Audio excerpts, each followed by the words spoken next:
Welcome to Studio 10. Here today at the Baldwin County Law Enforcement Memorial alongside Sheriff Huey Hoss Mack. Hoss Mack, great to see you as always. Hello, how are you doing? So at the time that this airs, we're filming it on what has been, a tough day for y'all. It's one of the days where you had a tribute here at the memorial. Tell the folks a little bit about what took place today. Well, every year we place a wreath in remembrance of all the law enforcement officers who were killed in the line of duty in Baldwin County. And now that number stands at 11 that we've had killed in the line of duty here in Baldwin County, and their names are on this monument, and we come together during National Law Enforcement Memorial Week to remember them.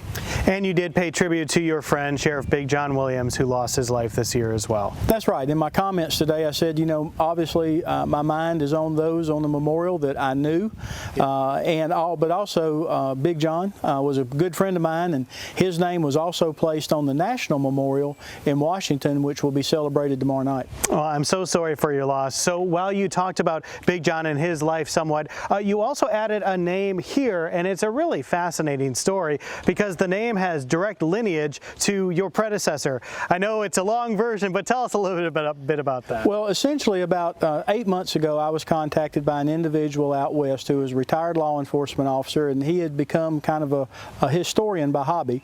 And he located a name of an individual who was apparently a deputy sheriff that was killed in Baldwin County in 1881. Through a lot of research and a lot of interviews, we were able to establish that in fact that deputy sheriff was an ancestor of Sheriff Jimmy Johnson, who was the sheriff of Baldwin County prior to me. And in fact, it was Jimmy Johnson, while he was sheriff, that built this law enforcement memorial. So the story today was, you never know what you do today, how it affects tomorrow. Sheriff Johnson didn't know when he built this memorial almost 25 years ago that one of his ancestors would actually be placed on it today in memory. How remarkable is that? That's such a fascinating story.